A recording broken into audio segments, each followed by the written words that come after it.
Celebrity Invitational, and this, of course, is Ja Rule. Hitting a shot trick directly into the camera. Oh. Look at the reaction of everybody That's else. what he meant to do right there. Oh, man. That's, Oh, my word. the form looks good, though. I think. Looks good. Yeah, No. it's not. No. It's not. I was expecting embarrassing. It's form. not. It's Yeah, that's what I mean. It's not like Jeff, are you a good when golfer? celebrities play golf, they look like they never played golf before. Well, that's not the, just so you know, that's not the direction the ball's from. I get it. I get it. I'm trying to be positive, man. I'm I trying mean, to be positive. a 90-degree turn is not That's expected. not the That's why the direction in which cameraman's that one was standing there. intended to travel. Hey, is he on get up? If he'd have hit it straight down the fairway, we wouldn't be Fair talking enough. about Hey, way to go, Ja. I have Everyone legitimately done that. Oh. Everyone That's has legitimately That's done the that. guy at the driving range you don't want to be near. You put a little metal divider. All right, here Everybody we go. gets nervous. Louis Riddick, our president GM, burning questions for you. Do the Chiefs need to kind of blow up this roster while Patrick is rehabbing and getting himself back together again? Or is this more little tweaks and turns here and there? No, is this a teardown in KC? There's some major improvements that need to happen here. First and foremost, they've got to get Patrick someone who can turn around to as a bell cow back, who can get him 4 and 5 and rip ball 15, 20, 30-yard runs on a regular basis. And Brett Veach knows this. He knows he has some time to go to work this offseason. At wide receiver, he's got to get himself a true number one, a true X. As Devontae Adams told me one time, a guy who, when you know they're going to him, he can still make the play anyway. They got to get that, and they got to get Chris Jones some help. They got to get a guy who can win one-on-one on a consistent basis, a guy who is a true game closer. So let me ask you this. In Field Yates' most recent mock draft, he gave them Jeremiah Love, the outstanding running back from Notre Dame. That was done before the injury to Patrick Mahomes. My feeling is after that, there's so many, I get it. If you got Patrick and you're trying to load up and make another run, then that makes sense to me. Now that you've lost Patrick and you're probably going to spend a year rebuilding the roster anyway, are we starting with a running back? Yeah, I still don't think that's a terrible idea. Their offensive line was very injured. It's not that their offensive line is bad. I think a healthy version of that O-line is very good. So we're counting on them getting that group getting itself back. Yeah, I think obviously you make more additions in that situation also, but I think it's either Jeremiah Love, a running back like that, or it's an X. If you're looking at the offensive side of the ball, it depends who's available. If there's a pass rusher that you think can change the game, then you go there. But I don't think it's crazy to go up to running back. Running backs are something that you want when you think you're close. And I think that as long as Mahomes is there, they're close.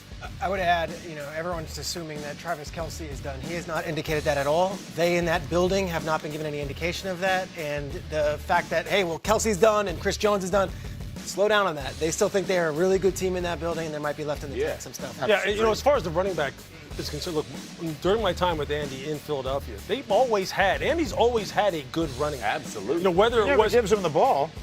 But he's always had a good running back. Whether it was, whether it was Westbrook or whether it was Shady McCoy, he always had dudes. Deuce Staley, he always had guys. They haven't had one in Kansas City. They need to get one. All right, let's go to the Cowboys. What is the Cowboys? Their season is now over as far as playoff are concerned. What is their number one offseason priority? They got to get coverage defenders in the back end. They have got to get people on the corner or at safety that can turn the football over and defend one-on-one in the deep part of the field, whether that be between the numbers or outside. They just don't have it. Look, they've shown that they have addressed the first two levels of this defense. That's right. That you can't bully them around anymore. And they have enough speed and playmaking ability at linebacker to be able to defend the middle of the field. But the secondary is a problem, a big problem, and they've got to address it. Jeff, how close are they? Listen, they got a great foundation. I said this yesterday. I think they have all the pieces and parts. Once you start taking care of your offensive line, young offensive line that's good young running back, one of the best QBs in the game, two really good wide receivers, like they're stacked up and loaded. And to Lewis's point, the interior portion of their defense, and listen, getting coverage guys on the back end will help them create more pass rush on their front end as well from their edges. So I like where they are. The issue is they're paying Trayvon Diggs $90 million to be defensive back. They're paying Deron Bland a huge contract to be a defensive back, and their biggest weakness is defensive back. Now, the Diggs situation is one that's being underreported, and there's some real curiosities. There hasn't played since week 6. They're saying it's a concussion.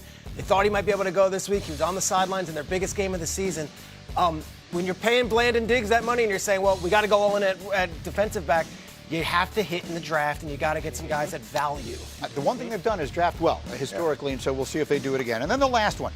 This one is, I find it an absolutely fascinating question for Lewis, our burning question. Has Jackson Dart proven to you that he is the franchise quarterback for the New York Giants? I think on the football field, I don't think there's any question. I don't think there's nothing he cannot do that would lead you to believe that this guy is not the answer for you, provided that he goes through the natural maturation process, specifically as it relates to preserving his body and keeping himself out of harm's way and not taking unnecessary hits. And I think that's something that's teachable. That's not something that he's just going to be afflicted with for the rest of his career and just going to be hard-headed and put himself in harm's way. But this guy can operate under center. He can operate from the pocket. He can operate outside the pocket. He can operate a hurry-up type of fast-paced offense. He can do it all.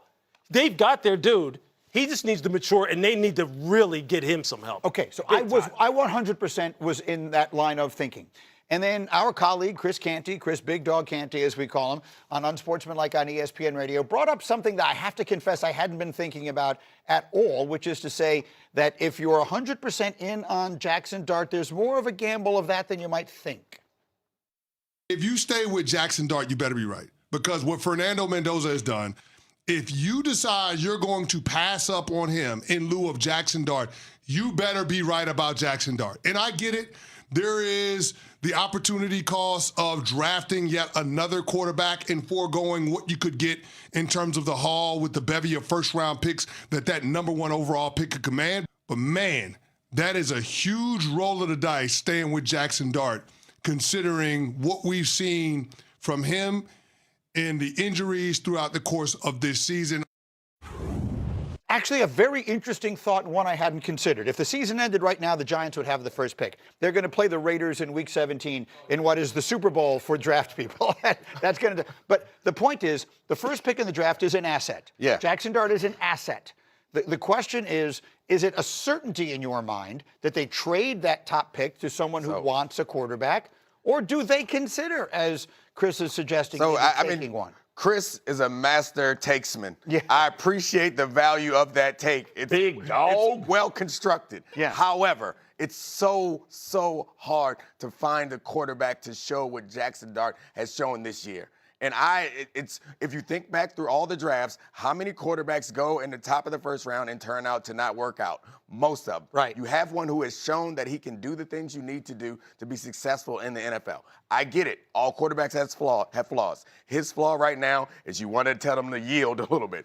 And it's a lot easier to do that than to find a quarterback that's able to make the throws that he's able to make the runs that he's able to make. Of course, he needs to improve and mature, I think is the word that Lewis meant. That's right. But I am not going back in the draft. It's so hard to find one of these. Just we get him one of them Guardian caps and we tell him to slide. I'm not going to draft someone else. I guess the point, though, is if you look at it one way, if they were to trade the first pick in the draft, they'll get more for that than they would get if they traded Jackson Dart. Now, I know that doesn't mean it's a more valuable. People prize these. It's not it's not an absurd take. Right. In a vacuum, though, Joe Schoen put his name on Jackson Dart. Right. And he doesn't have the leverage to say, hey, a year later, actually, Jackson, he actually plays a little too recklessly. We're going to actually go for Mendoza. We're going to trade him. I would think the strides we saw from Jackson Dart, to your point, and also the way that the team galvanized, even in that early Chargers game, the players really respond to him, and the fan base likes him. They're not calling for him to be out. No. So safety concerns be damned, and we can work on that. It's been worked on before for several quarterbacks. Joe Schoen himself, if he is the GM still, he can't take a quarterback in back-to-back years. Okay, let me ask you this. Okay, the injury concerns notwithstanding, which I understand they're a big concern. His style of play is a big concern. People got up in arms when he had the press conference where he said, I'm not changing the way I play. This ain't soccer. Everyone was like, boom, cut him, put him on the bench. He doesn't Okay, so is it a big risk? Okay, you better be right if you pass on Fernando Mendoza. You better be right if you draft Fernando Mendoza. That's right. And you get rid of Jackson Dart, who has shown you I can make every throw in the NFL. Are you serious? I mean, like, what is the bigger risk is drafting, and I love Fernando Mendoza. Yes. Love him. Well, that's the bigger risk. This works out than getting rid of this, doesn't it? Because I just happen to have, standing by ready to answer this question, the person who analyzes these quarterbacks more and better than anyone, and that is our own Jordan Rogers, who's getting set to cover all these college football playoff games, and we're going to dive into them a little bit later. But I'm bringing him on early because I want to ask him one question and one question only. Jordan Rogers, in your opinion, is Fernando Mendoza a good enough prospect to consider moving on from Jackson Dart for? No, I don't think he is. And I love Fernando Mendoza. I agree with what Lewis said. I agree with what Peter said. The problem is Jackson Dart is a force multiplier because of his ability with his legs. He can change the way you have to play defense. He can change the way he makes plays outside the pocket, those off-schedule plays. Fernando Mendoza can beat you from the pocket. He is so good, intellectual, accurate downfield, but it is so hard as a rookie to win in the NFL from the pocket without the ability to really hurt you with his legs. And I think that's the downside of his game. He can make a few plays outside the pocket, but he's not going to hurt you with his legs like Jackson was able to do this year in the NFL, he was able to do in college. If Jackson was coming out right now, he'd be the #1 quarterback. I think Fernando was the Heisman by default a little bit. It was not a great year for the Heisman quarterback. I think he's the #1 pick right now by default because all those guys we thought were going to be there fell off really hard. So I love Jackson. He did it without Malik Neighbors and Cam Scatterbo for most of the time as well. He's a dude you got to build around because he could be the next Josh Allen. All right, that's exactly what I wanted to hear. Jeff, give me a final word on Yeah, this. I totally agree. I mean, I think, look, we criticize him because of his aggressiveness. That can be coached out, right? Like, and understand, like, we're up here to criticize and to try to help correct people. This is not an indictment that he can't play the position. He is a franchise quarterback. Jackson Dart is what you want to build around. As an offensive lineman, I would love to block for him. Like, I would love to go block for a dude like that. Now, I'd yank him aside and be like, hey, bro, you gotta keep me getting paid. Like, you can't get knocked That's what out. I'm money. But I love his attitude. Like, you want to go fight for guys like that. Let me tell you something. What that guy is in the locker room, everybody in the league's looking for, dude. I'm just telling you, with Scatterbo, Neighbors, and him, and what Jordan just said, the environment matters. Don't ever miss the environment. Jackson Dart creates an environment that people want to be around. Very quick final word. Think about the last time that you ever said about a football player, we need to get him out of here because he likes contact too. Exactly. Right. Well, when's the last time we've ever said that about anyone? Right. You can pull him back. He'll learn. Yeah, He'll for learn. sure. That's the thing. I thought it was an interesting take from Chris. I thought it was worth pursuing. At the end of the day,